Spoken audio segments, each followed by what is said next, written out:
பொறுமைன்னா என்ன?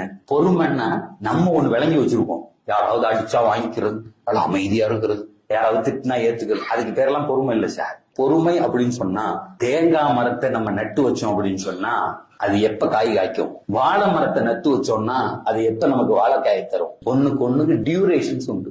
ஒரு பெண்ணு குழந்தை உண்டாயிருக்க 10 மாசம். சரி, நமக்கு எதெல்லாம் தெரிகிறதோ புள்ள 10 மாசம் கழிச்சு வரும். தென்னை மரம் 5 வருஷம் கழிச்சு தேங்காய் காய்க்கும், மாமரம் 5 வருஷம் கழிச்சு காய்க்கும். இதெல்லாம் தெரிஞ்சு வச்சிருக்கோம், பொறுத்துக்கிட்டு இருக்கோம். அப்படித்தானே? பெருமானார் சொன்னாங்க, சபுர்னா என்ன தெரியுமா? நீ தெரியாத விஷயத்தில் பொறுப்பதுன்னாங்க. இது 1 வருஷம் கழிச்சு வருங்க, 10 மாசம் கழிச்சு வரும்னு பொறுக்கிறல்ல, அதை கொண்டாடுறல்ல, அந்த அம்மாக்கு வலிக்கிறத நீ சிரிக்கிறல்ல.